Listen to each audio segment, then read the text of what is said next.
Hello, akkam jirtu yaa keessanii baga nagaa taatan. Kun leenjii AUTOCAD afaan Oromootiin isiniif kennamudha. AUTOCAD afaan Oromootiin namni kam hundinuu akka sirriitti hubatutti sirriitti qopheessaa jirra waan ta'eef nu hordofaa jalqabama irraa kaana. AUTOCAD eessaa arganna? Kompiitara keenya irraati. Eessaa arganna AUTOCAD? Kamirraa arganna? Bakka kamii arganna kan jedhu tokko akkuma kompiitara keenya irratti install ta'een launch jennee irra ta'e install waa goonu maalirra galaa kompiitara keenya desktop irra dhufee gala. Desktop irraa fakkeenyaaf shortcutiidhaan bifa shortcutii icon kanaan dhufee gala. Kanaaf AUTOCAD kamiyyuu haa ta'u version kamiyyuu haa ta'u eessa argachuu dandeenya? Desktop irraa argachuu dandeenya. Waa install ta'u launch jennee launch on desktop jennee irra yoo ta'e fi maal ta'achuudha liinkii akkanaatiin shortcutii akkanaatiin akkuma sooftiweerota warra kaanii dhufee kompiitara keenya irra galachuudha. Yoo desktop irra hin jiru ta'e immoo eessa argachuu dandeenya? Start ne all program keessaatii all program start all program ne as keessaatii Autodesk all program Autodesk kan jedhu arganna. Autodesk keessaa ne Autodesk kan jedhu irratti kilikii waa goonu maal ta'u AutoCAD 2014 English kan jedhu yookiin AutoCAD fakkeenyaa fi AutoCAD 2007 ta'uu danda'a, AutoCAD 2010 ta'uu danda'a, 2018 ta'uu danda'a. AutoCAD kamiyyuu ta'e AutoCAD sana arganne irratti kilikii waa goonu nu banaa jechuudha. Yookiin immoo maal goonu desktop yeroo jiraate immoo tokko yeroo lama click gochuu yookiin immoo right click goone open yoo jenne AuTOCAD nu banaa jechuudha. AuTOCAD nu banaa jechuudha. Yeroo tokko yoo waan nuti click goonu akkasitti akkasitti qotuu danda'a. Obsaan eegneetu yoo waan akkamitti dhufuu danda'a. Fakkeenyaaf amma akkanaan banamee jira. Yoo waan banamee jiru wantoota akkasii kun dursanii dhufuu danda'u tarii kompiitara AuTOCAD irraa yeroo kana itti fayyadamnu waan ta'eef warra kana balleessina jechuudha. So kana booda AuTOCAD keenya banamee jira. Amma wanti ibsinu AuTOCAD kana irratti fuula AuTOCAD yookiin immoo maal jedhama version Ingiliffaa isaa irratti maal jedhama? AuTOCAD interface jedhamu sana yookiin fuula AuTOCAD irratti qaamota meeqatu jira? Most qaamota 6 kan asirratti argannu kan irratti fayyadamnu qaamota 6 keessaati maalidha? Faayidaan isaanii maal kan jedhu detailiin ilaallaa. Garuu ammaaf fuula AuTOCAD irratti gara faayidaa isaaniitti tun seeniin qaama AuTOCAD irra maaltu jira? Fakkeenyaaf qaamota yookiin AuTOCAD interface irratti maaltu jira? Warra kamtu jira kan jedhu laalla. Jalqaba irratti kan argannu title bar kan jedhu. Title bar jechuun AuTOCAD keenya irra isaa keessatti kan argamu title bar jedhama. Title bar irratti maaltu jira? Title bar jalatti maal arganna? Kanaaf title bar jechuun asirratti akkuma ilaaltan tooppii kompiitara keenya irratti yookiin immoo irra keessatti kan argamudha jechuudha. Fakkeenyaaf maal faa ibsaa? AuTOCAD Classic or 3D. 3D moo Classic 2D irratti hojjechaa jirra kan jiru kana AuTOCAD Classic kan jiru kan ibsaa versionii kamidha kan itti fayyadamaa jirru. Versionii waan nu asirratti isheen kun maal ibsiti? Version AuTOCAD version kan jedhamu yookiin AuTOCAD isaa kan itti fayyadamaa akka jirru ibsaa. Maqaa drawing keenya save goone irra yoo ta'e maaliin save goone fakkeenyaa fi AuTOCAD tutorial jennee AuTOCAD tutorial jedheetu asirra dhufa jechuudha. Kanaafiyyuu maal arganna? Bakka title bar jedhamu kanatti kan nuti argannu tokko AuTOCAD isa kamitti fayyadamaa jirra? Lammata faayilli keenya eessatti argama? Save waa goonu bakka kamitti argama? Fakkeenyaa fi kana save haa godhume kan hojjechaa jiru kana AuTOCAD bannee jiru kana save an godha. Asirratti dhufnee file asirratti bannee then file save as amma save waa goonu drawingii makeenya iyyuu yeroo hundaa save waa goonu kan ittiin save goona fakkeenyaaf asirratti leenjii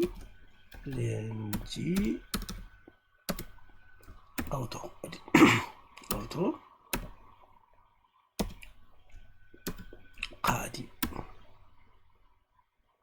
inni save waa goonu desktop irratti fakkeenyaaf desktop irratti filadhee akka desktop irratti save ta'a jechuudha. Kanaafiyyuu amma AutoCAD leenjii AutoCAD jedhee save waan godhadhu dhufee asirra bakka nagalaa jechuudha. Dootte extension jedhamti kuni extensionii keenya yeroo baay'ee maal gochuu dandeenya?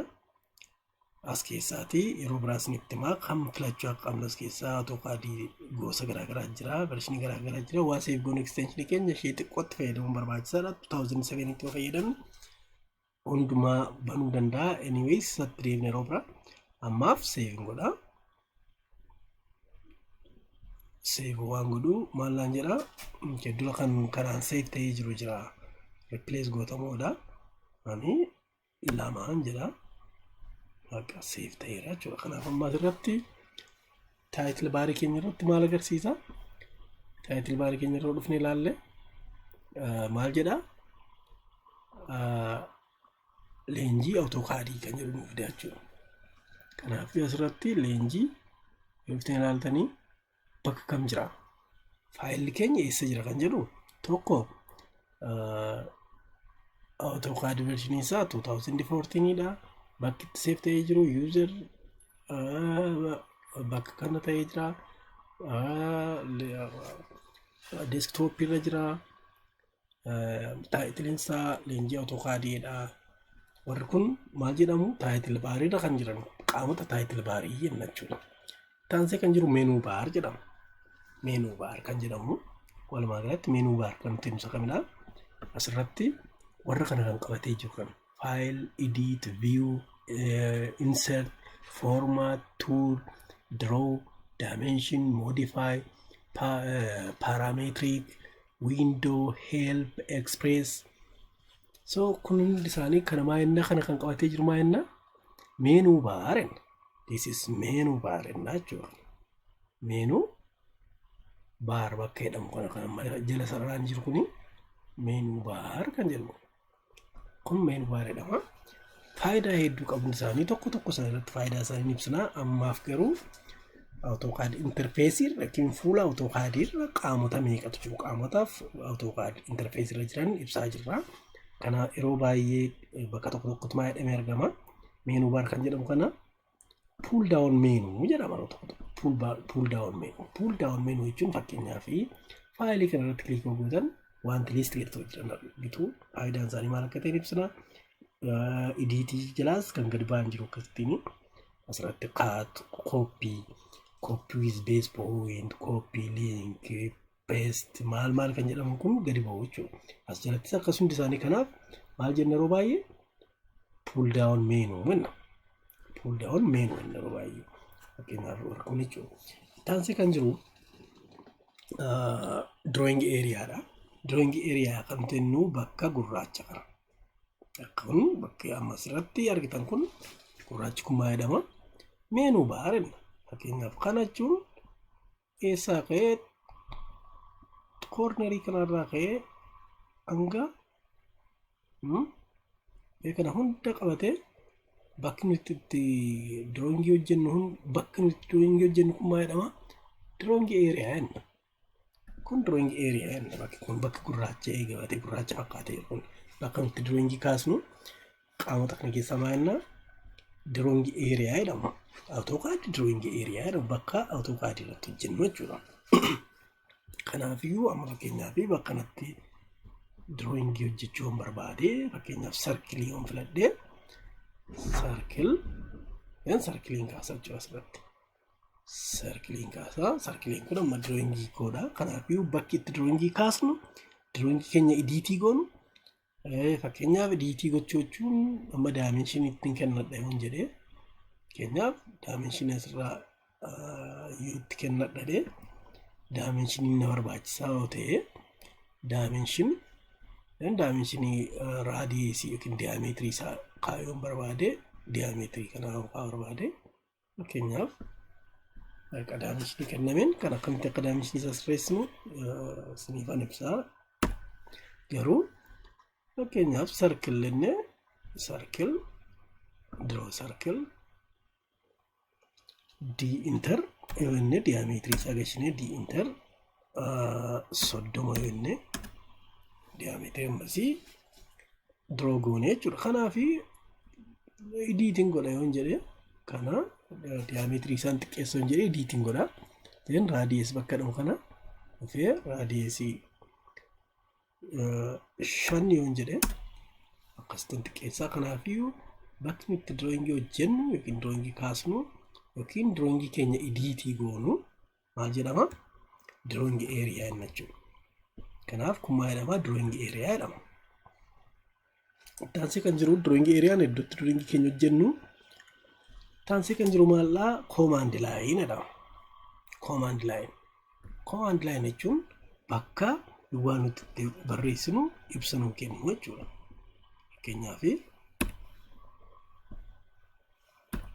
Fakkeenyaaf amma asirratti drawing hojjennanne circle inni command line irra maalidha? Circle specify center point for circle.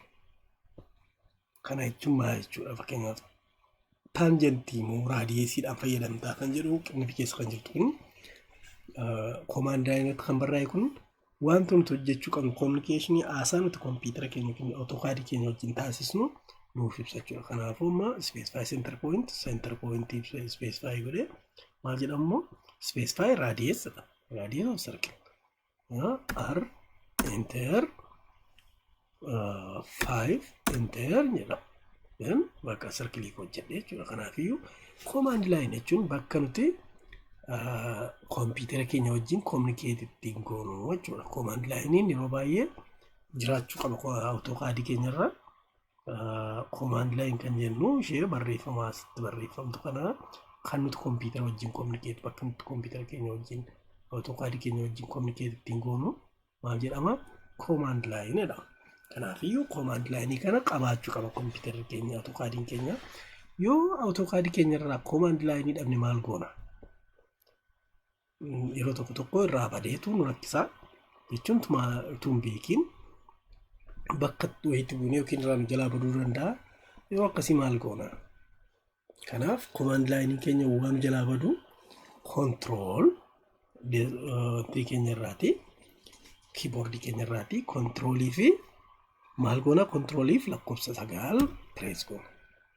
Yeroo kana command line keenya display ta'a yookiin mul'ata jechuudha. Bakka isaa jala naannoo kanatti dhufee nu mul'ata jechuudha. Command line jechuun AutoCAD keenya irraati waa banatti naannoo kana jechuudha. Kana bakka itti kompiitarri ergaa nu barreessu meeseejii nuuf kennu jechuudha. Fakkeenyaaf laayinii waa filattu laayinii filatteetta dheerinni isaa meeqa siif haa ta'u maal kan sarkilii waa filattu sarkiliin kee diiyaameetiriin isaa raadiyeesiin isaa meeqa siif haa ta'u jedhee kan nuuf information odeeffannoo nuuf kennu. Nutis bakka sanatti barreessinee fakkeenyaaf lakkoofsa waa kenninu achitti kan barreessinu maal jedhama? Command line. Command line jechuun karaa nuti AutoCAD keenya wajjin haasofnu jechuudha. Okay. Ittaan sinee maal laallaa? Status bar kan jedhamutu jira. Status bar jechuun command lineidhaan gaditti argama. Yeroo baay'ee simbooliidhaan yookiin simbooliidhaan ta'a yookiin immoo barreeffamaan ta'a. Command line keenya gaditti naannoo kanatti asirratti ilaaltan ishee kanatti bakki kun qaama kompiitara keenya keessaati. Bakki kun maal jedhamti? Kana gidduu diimaa kana keessa kan jirtu kun maal jenna? Status bar. Status bar maal qabata? Maal of keessatti qabata? Faayidaan isaa maal kan jedhu itti fufnee ilaalla. Kanaafuu amma qaamni kun maal jedhama inni irra? Status bar jedhama. Status bar jechuun fakkeenyaaf maal jalatti qabata? Simbooliidhaan amma asirratti kan argitanii AutoCAD 2014 dha kuni. AutoCAD 2014 irratti simbooliidhaan kaa'a. AutoCAD 2007 irratti garuu jechaan barreeffamanii ta'a warri simbooliidhaan argitan kun jechaan barraa'anii jiru. Fakkeenyaaf bakka kanatti haayilaaytii gootanii maal agarsiisa? Haayilaaytii gootanii ilaaluu dandeessu. Kun giriid jedhama. Fakkeenyaaf haayilaayit giriid display waa isinittanii amma gurraacha kana qofa jira. Display waa isinittanii maal ta'a? Laayinoonni kun dhufu. So bakki hojjettan laayinii akkasii qabaata jechuudha. Kun giriid jedhama. Taansee ortoo jechuun fakkeenyaaf laayiniin keenya straight akka ta'u, fakkeenyaaf vertical line, horizontal line straight akka ta'u yoo barbaanne ortoo on goona. Ortoo off yoo goone garuu maal ta'a? Laayiniin keenya gara barbaadetti angiliidhaan jallataa jechuudha. Angiliidhaan ajjessitaa. Kanaafiyyuu ortoo taanaan vertikaalii fi horizontaalii qofa laayinii fayyadamna. Bakka faayidaa hedduu qabaata. Taansni ilaallaa. Fakkeenyaaf asirrattis poolaar tiraak kan jedhamu kun poolaar tiraakii on yoo goone off yoo goone maal ta'a? Laayiniin keenya poolaar tiraakii off ta'ee jira. Poolaar tiraak on off yoo goone amma wanta nu agarsiisu tokko hin jiru. On yoo goone immoo maaltu mul'ata? On yoo goone tokko tokkoon isiniif ibsa. Booda garuu poolaar tiraak asirratti object snap, 3D object snap tracking maal warri kun hundi isaanii maal irratti argamu jechuudha. Taansee O-track, O-snap, polar track, ortho, grid, snap warri kun hundi isaanii maal irratti argamu? Status baarii jalatti argamu jechuudha. Status baarii jechuudha warra kana. So kana bakka kana status baarii. Amma erga kana jennee booda tufnee maal ilaallaa? Drawing tokko drawing irratti hojjenna. Garasitti sun deemin dura kan itti taanee jiru drawing hojjechuu fi toolbaarii beekuu qabna. Toolbaar kan jedhamu taanee jira. Toolbaar jechuun gara 30 olii ta'u. Walumaa galatti AutoCAD kamirrattuu toolbaarii kan jedhamanii 30 olti jiru. Gosa 30 olti jiru. Isaanis akka barbaachisummaa isaaniitti deesktoopii keenyarra AutoCAD interfeesii keenyarra keewwanna. Maal irratti hundoofne?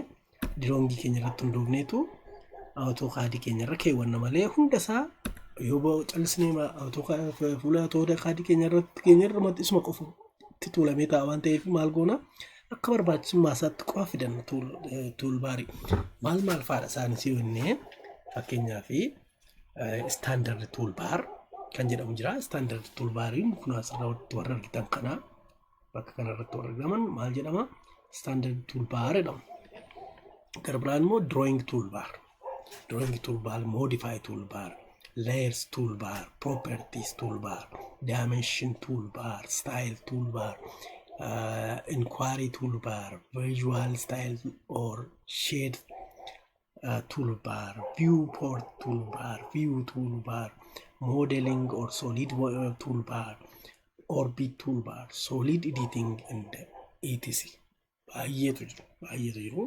Hanga 30tti jiraatu. Warra kana jiraachuudha. Maal jenna warra kana? Toolbaariin. Soostii toolbaarii akkamitti akka fayyadamnu sitti agarsiisa. Fakkeenyaaf toolbaarota barbaannu display gochuu fi standard toolbaarii asirra jiru keessaa tokko irratti right click goona. Right click goonee fakkeenyaaf drawing asirratti drawing kan jedhu irratti on click godhee wanti ittiin drawingii keenya hojjennuun dhufaa jechuudha. Draw kan jedhu draw. Draw jala maaltu jira? Line, construction line, polyline, polygon, rectangle, arc, circle, revision cloud, spline, ellipse. Warra kun hunduu maal jalatti jiraatu jechuudha? Draw kan jedhamu keessa jiru jechuudha. Kan drawing ittiin hojjennu. Taansine immoo ammas right click goone modify. Fakkeenyaaf ammoo modify kan jedhamu drawingii tokko erga hojjennee edit kan ittiin goonu maal jenna modify jenna. Kanaafuu modify kan jedhamu toolbarii modify jedhamu barbaanna waan ta'eef dhufnee modify kanarratti modify kan jedhu barbaanna. Kun arganneera modify kan jedhu irratti click waa goonu warra kana dhufaa jechuudha. Modify keessa erase, copy, mirror drawingii tokko hojjennee mirror gochuuf fakkeenyaaf rectangular array, move, rotate, scale, stretch, trim warri kun maal jedhamu modify jedhamu. Akkamittiin akkatti fayyadamu immoo ibsina. Amma taansireema waan ilaallu erga kana toolbarii akkamitti akkatti fayyadamnu toolbarii nu barbaachisu argachuuf maal goona yeroo hundaa right click goona asirratti standard toolbarii toolii asirratti argitan kanarratti fakkeenyaaf toolii asirratti argitan fakkeenyaaf asirratti amma toolbaroonni jiru standard toolbaroonni warri kun amma standard toolbar warra dhaban kana keessaati tokkoon isaa irratti right click goone maal gochuu dandeenya toolbar argachuu dandeenya. Ta'an amma fakkeenyaaf ishee kanarratti right click as keessa barbaanne waan barbaanne yoo dhabne hanga yoomii ishee kanarra press gooneetu gadi yaasne kana keessaa tokkosaa fudhanna. Tokkosaa waan jedhu waan barbaanne fakkeenyaaf desktop keenya irra akka jiraatu kan barbaanne fakkeenyaaf dimensionii nan barbaada. Dimension kan jedhu barbaada. Dimension kan jedhu waan argadde dimension kan jedhu kun waan argaddeera. Dimension irratti click godhaa kun dimensionii waa ittiin hojjedhu naan jechuudha. Kun walumaa galatti maal jenna fuula AutoCAD irratti qaamota argannudha. Amma detailii ibsuu dandeenya jechuudha. Jalqaba AutoCAD keenya erga qaamota kana sirriitti barree fayyadama isaan argite sirriitti barree maal goona sirreeffama jalqaba kompiitara keenya waa AutoCAD bannu yeroo hundaa wantoota sirreeffachuu qabnu jira. Drawingii hojjechuun jalqabeen dura maal gochuu qabna waan sirreeffachuu qabnu jira. Jalqaba AutoCAD keenya erga waa bannu maal irra jira 3D irra jira moo AutoCAD classic irra jira kan jedhu kan sirriitti ilaaluu qabna. 2D irratti hojjenna waan ta'eef amma AutoCAD classic irra jira waan ta'eef AutoCAD classic irratti sirreeffadheera. AutoCAD classic irra jira.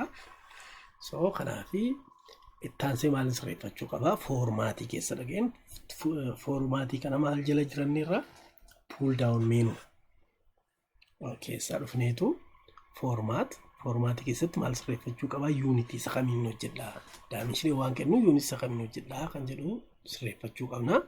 Kanaaf amma inchi irra jira. Inchi irraa gara miilimeetiriitti jijjiirra. Miilimeetira. Okay. Amma kan sirreeffadheera jechuudha. Taane kan jiru ammas formatii irra dhaqee unitiin koo miilimeetiriidha.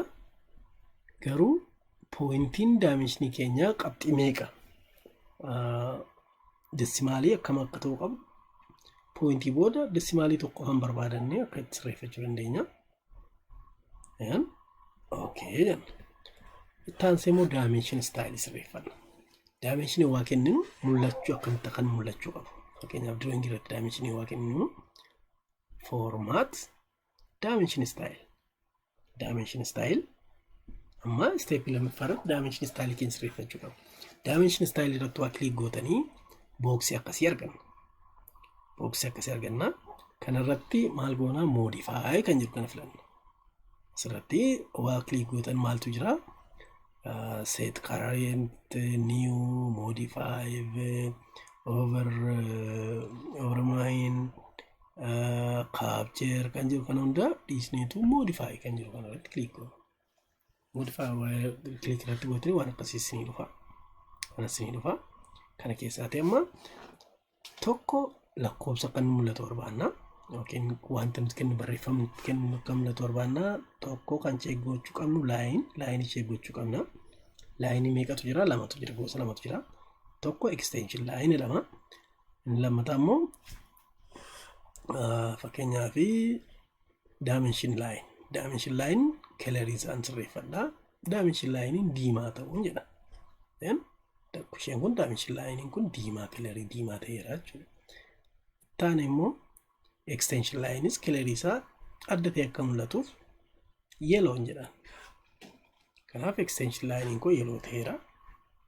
Amma y line sirreeffadheera garamitti naqaa arrow kanas jijjiiruu nan danda'a garuu akkuma jirutti taa'uudhaan dhiisa. Tekstii kana jechuun lakkoofsi kun dimension keenya kelerii akkamii akka inni qabaatu kelerii kennachuun barbaachisaa ta'a. Kelerii green jedha. Green sirriitti akka inni drawing irratti mul'atu kennadha. Lammataa immoo saayiziin isaa tekstiin kun almost kamtu sirriitti mul'achuu qabaa jedheen keenyaaf lama yoon jedhee okay jedha. Kana booda okay jedheen amma drawing kun hojjedha. Fakkeenyaaf drawing tokko kaasnee laayinii fayyadamne line draw line, straight line, horizontal line, vertical line, vertical line, vertical line, vertical line,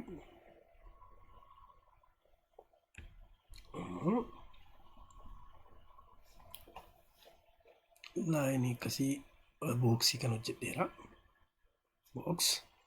Booksiin kun isheen kun waashee waliin xumurame waan ta'eef wal tuqsiisuuf maal gochuu qabna? Extend kan jedhu jira. Extend amma kanaatti right click extend akka amma extend godhee yeroo tokko tirii keenya maawuzii keenya irraa ishee gidduu kana scroll goone gara alaatti waa scroll goone guddisna gara keessatti waa scroll goone xiqqeessinee guddisnee ilaalaa deemu. Gara keessanitti akkas scroll gootan xiqqaata gara alaatti immoo scroll gootan guddata. Size isaa guddisuu fi xiqqeessuudhaan ilaaluu dandeenya. So amma kanatti aansee kan jiru drawing boxii kana hojjenneerra sti dimensioning kenna jechuudha. Dimensioning kennee ilaala. Asii ka'ee pointii kana ka'ee hanga pointii kanaatti click godha. Maal ta'een guddate baay'ee. Dimensioning keenya dimension styling keenya sirriitti jechuudha. Maaliif tokko desimaalii baay'ee qaba. Lammata baay'ee gurguddate kanaafiyyuu gara formaatiitti kan deebi'a. Format dimension style modify kana booda maalan godha as dhufee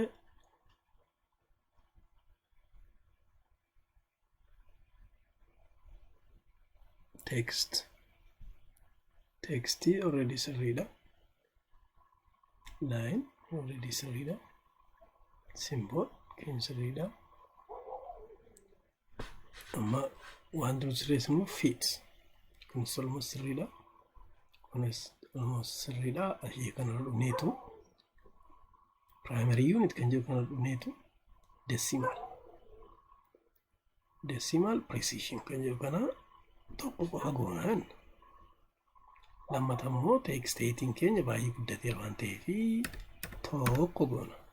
Tokko okay anna close anna nama 12.8 desimaalii booda kan jiru jechuudha. Amma dimension waa kenninu linear dimension tokko fi pointii kana gidduu inna amma 10.1 kennee jechuudha. So kanaafi almost dimension styling keenya sirrateera jechuudha. Dimension styling keenya sirrateera. Kan biraas akkasuma sirreessaa deemuu dandeenya. Drawing goota hunda isaanii waa hojjennu dimensionoota sirreeffachaa deemuun murteessaa ta'a jechuudha. Taansii kan jiru tokko isaanii fayyadamu drawingii draw kan jennu kana toolbaarii keenya draw toolbaar kan jedhu kana hunda isaanii faayidaa isaanii ilaalla. Kun maal jedhama? Continuous line. Continuous line jechuun akkam ta'a? Fakkeenyaaf continuous line erga filattanii maal jedhaa? Specify a point dha. Point tokko waasin click gootanii line akkasii dhufa. Kanaaf amma akkasitti yoo ilaaltan inni naannaa waan ta'eef maal godha ortoogoon godha. Fiksite jechuudha ortoogoonaan yookiin horizontaalii ta'a yookiin vertikaalii ta'a jechuudha. Kana jechuun continuous line ta'a.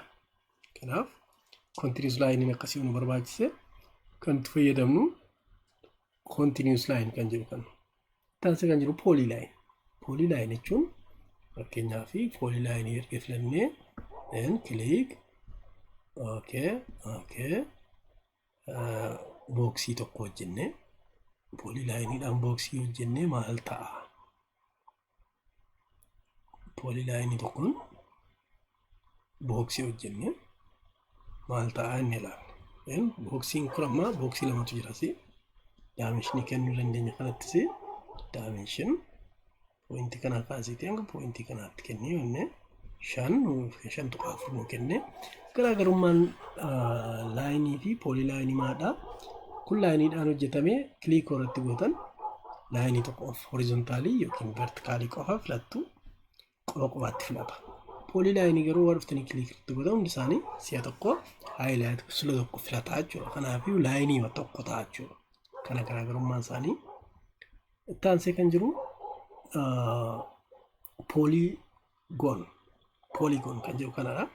Drawing keessa pooligoon jechuun pooligoon yoo filattanii square ta'uu danda'a, rectangle ta'uu danda'a yookiin immoo goonii pentagoonii ta'uu danda'a, hexagoonii ta'uu danda'a. Kanaaf maal jedha command line keenya polyline enter number of side jedha. Then 6 jedha. 6 enter. Then maal lan jedhe specify center point. Then bakka kanaan filadha. Then enter. Kana booda maal jedha jechuudha hexagonii nu kenne jechuudha. Kanaafiyyuu kuni faayidaa maaliiti? Faayidaa pooligoon akkamittiin hojjechuu kan dandeenyu. Fakkeenyaaf amma pooligoon ammoo number of side 4 yoon jedhe then specify 4 enter then specify center point enter then maal naa kenna jechuudha goonni afur kan qabu saayidii afur kan qabu nu kenne jechuudha. Taane kan jiru maaldha? Rectangle-dha. Rectangle kana yoo filattan rectangle kana booda maalidha?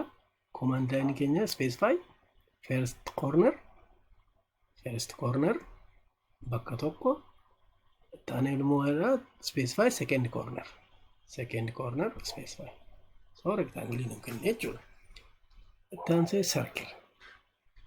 circle fakkeenyaaf circle barbaanne yoo ta'e amma warra akka ammaatti hojjenne kan asti aballeessinu bakka duran keenyarra select goone delete inni balleessuu dandeenya yookiin immoo select goone right click goone erase jechuu dandeenya yookiin right click goone select goone kaate jechuu dandeenya. Anyway karaa kaminuu delete gochuu dandeenya. Then select delete ni raawwachuu dandeenya jechuudha. Amma yoonaatti circle arkii ilaalla. Hanga yoonaatti maal ilaalleerra line, continuous line, polyline, polygon, rectangle ilaalleerra.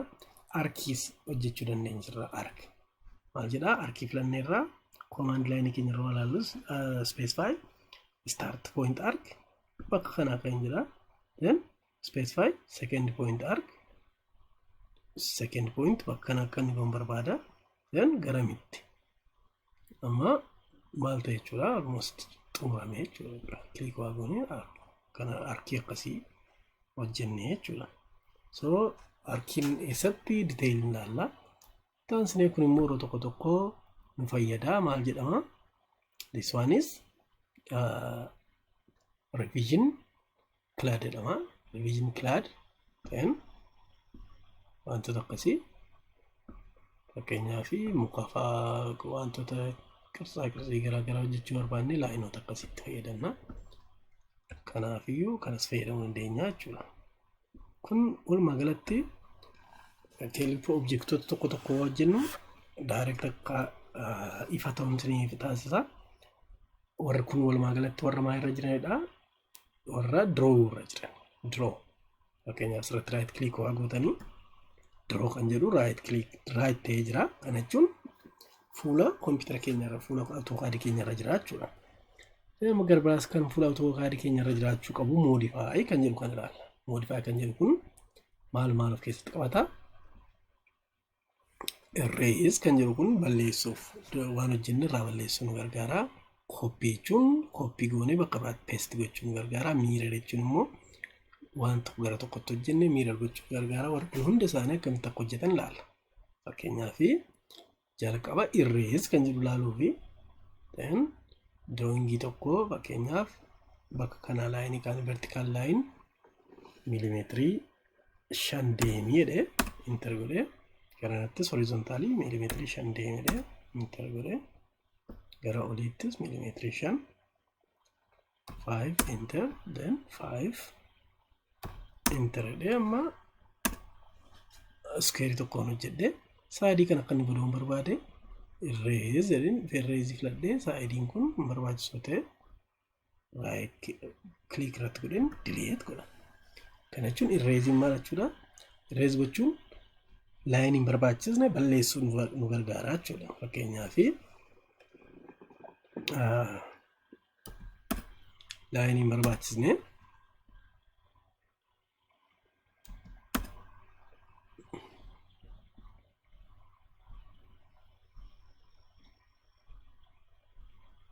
line hin barbaachisne yawaajinu fakkeenyaaf asirratti line square kanarraati.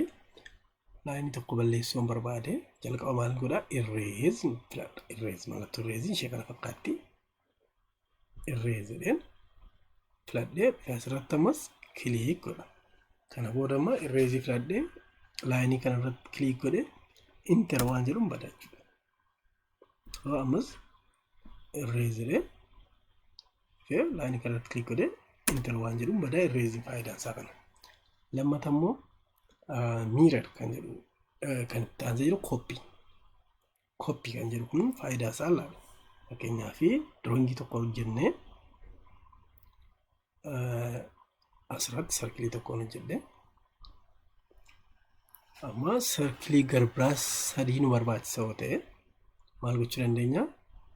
Copy filannee circle kanarratti click goonee then fuunee bakka barbaannetti bakka kanatti copy godhii. Copy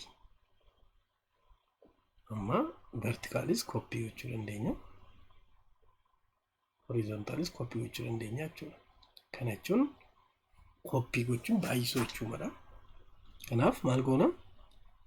Copy kan jettu kana irratti click goone fudhannee object copy gochuu barbaanne irratti click goona. Then kana booda right click goona. Then iddootti copy goonu irratti click goona jechuudha. Click.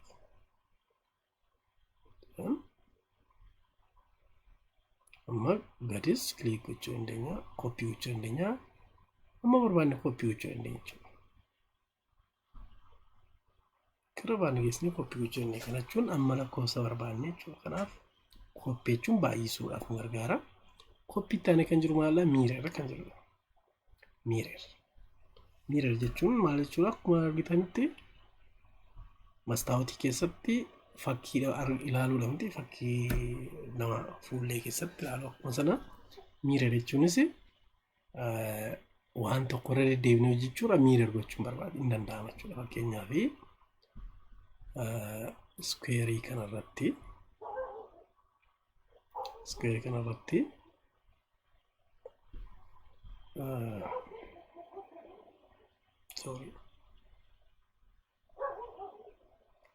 square asirratti argitan kanarratti hooliin hin barbaachisa yoo ta'e hoolii kan hojjechuurra mirror gochuu nan danda'a. Kanaafiyyuu amma seenterii kanaatti laayinii qabaachuun qaba. Mirroriin godhataanaan laayinii qabaachuu qaba. Amma mirror gochuu fi sarkilii kanan mirror godha yoo jedhe sarkilii kana mirror gochuu fi bakka kanarratti garanatti mirror gochuu fi maalan jedhaa jalqaba mirror jedha. Mirroriin filadha. Kana booda sarkiloota kana lamaaniin mirror godha yoo jedhe mirror kan jedhe sarkiloota filadhee itti aansee right clicking godha.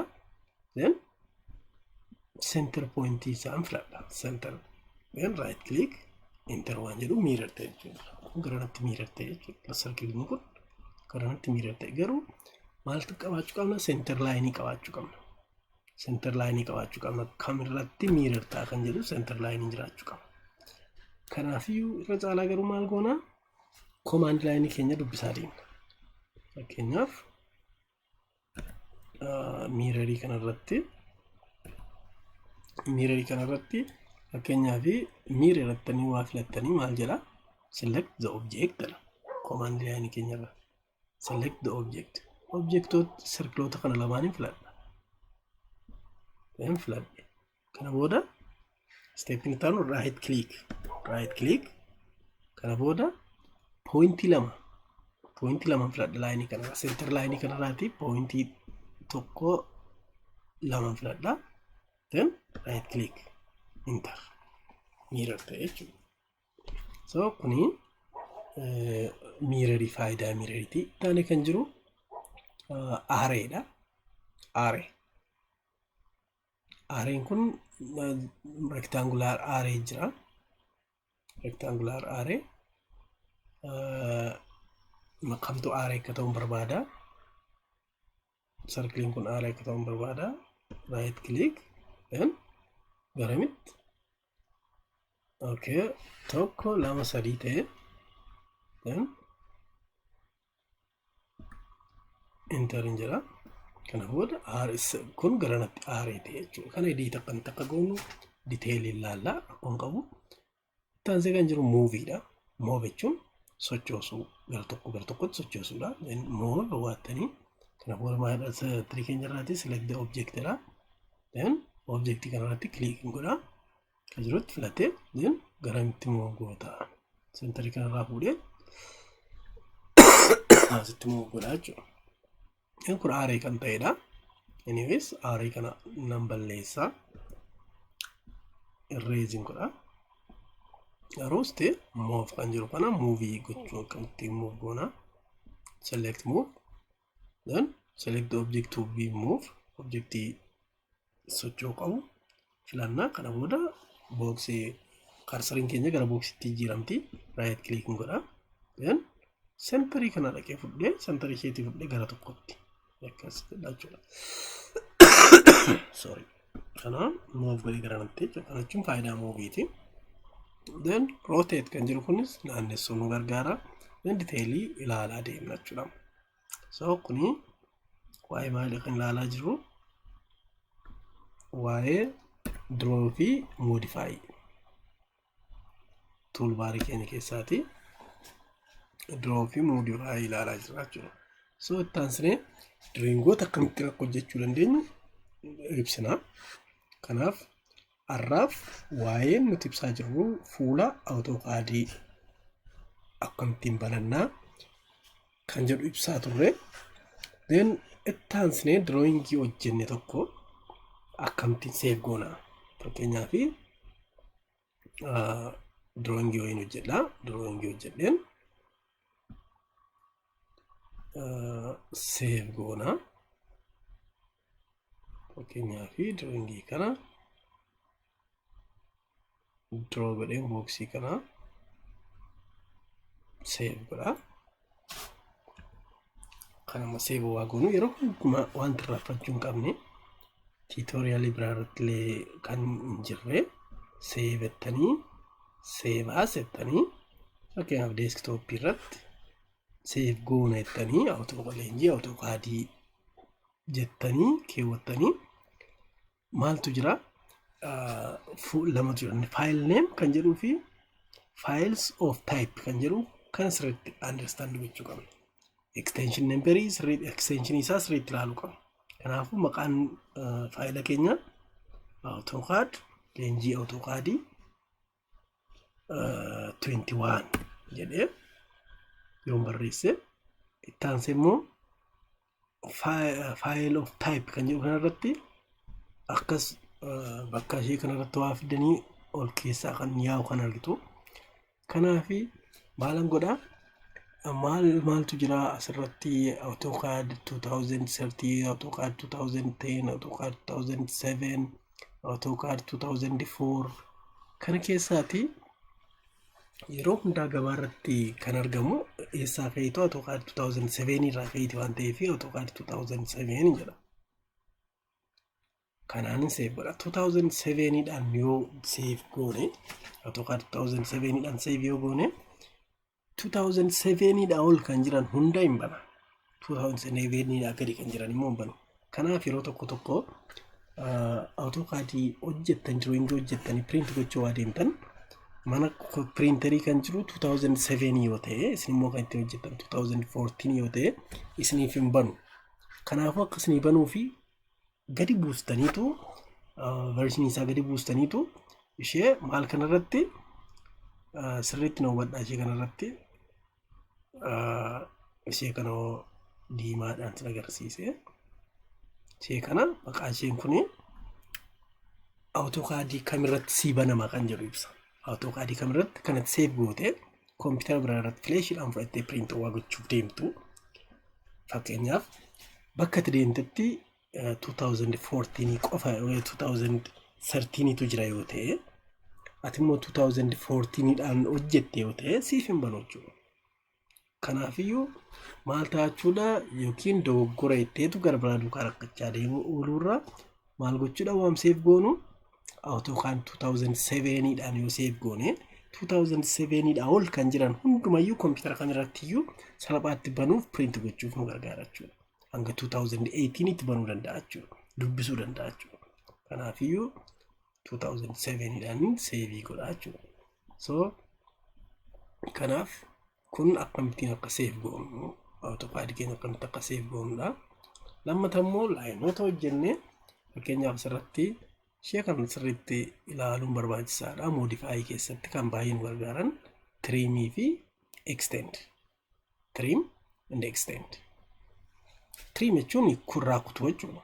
Fakkeenyaaf maqasiitti kana ilaaltan trim agarsiisti. Amma kutuun barbaade eessaa kaaseen kutaa fakkeenyaaf laayinii kanarraa kaasee laayiniin kun kan nuuf naaf kutuu jechuudha. Kuni achi akka citu laayiniin kun akka citu waan barbaade maaliin an kutaa kan jedhu laayinii qabaachuun qaba. Kanaafiyyuu trim jedha. Trim jalqaba isa citu yoo ta'an isa kutuun filadha. Kanaan filadha kanaan hin kutaa waan ta'eef. Kana booda right click hin godha. Then kan citu irratti hin click godha. Then citee jechuun isaa kutee jechuudha. Kana booda maal hin godha. Ammas ishee kanan kutaa. Kanaaf trim jedha. Trim amma immoo kan kutu kana lamaan ta'a jechuudha. Inni dheeraan kun irraa cituu qaba waan ta'eef. So kana nan kutee sittin kutaa click irratti godha. Sorry. Kanaaf amma akkas ta'e jechuudha. Extend jechuun immoo extend jechuun dheeressa jechuudha. Kanaafiyyuu extend waa goonu fakkeenyaaf jalqaba maal filadha extend isheettu filadha extend kamtu agam extend ta'uu qaba ammam deemuu qaba kan jedhu hanga laayinii kanaatti kan jedhu laayinii kana click godhee filadha. Kana booda right click godha. Ittaansee kamtu extend ta'a laayiniin kun extend haa ta'u inni kunis extend haa ta'u bakka dheeratee jechuudha kan qabee bakka sana qabee pointii barbaachisaa qabe jechuudha. Kanaafi amma fakkeenyaaf kanas irraa balleessee amma ishee kana extend gochuun barbaade hanga pointii kanaatti extend godhuun jedhee maalin godhaa extend filadha. Maal keessaati modify keessa extend amma laayinii kana ga'utti kana booda right click then laayinii kana filadha extend ta'e jechuudha. Kun faayidaa extendii fi faayidaa modify keessatti extendii fi trimii sirriitti beekuu danda'uu qabna. Kanaafi har'aaf asuma irratti nu ga'a boor detailiitti aansnee AutoCAD irratti 2D sirriitti akka hojjennu objektoota hedduu hojjennee itti fufnee shaakallaa koomentii jalatti barreessaa maal irratti akka ibsamuu qabu bakka irratti akka isiniif hin gallee koomentii jalatti naa barreessaa tokko tokkoon isiniif ibsa. Har'aaf nagaa booritti hin fufaa. Boor kan itti fufnu objektoota drawingiiwwan 2D irratti hojjennee hanga dhumaatti drawingoota fiildii kam irratti hojjetan makaanikaalii irratti hojjetaman maashin paartii detail maashin paartiiwwan kompleksii ta'an hojjenna. Construction irratti buildingii keessatti fooqiiwwan garaagaraa akkasumas biriijii dildoota garaagaraa hojjenna. Itti aansinee warra elektirikaaliidhaa fi elektirikaal dirooyingii keessatti maal tokko barbaachisu fiildii hundumaaf akka ta'utti diteelii ibsina waan ta'eef koomentii jalatti barreessaa, sheerii godhaa, laayikii godhaa, galatooma waan hordoftaniif. Ciao.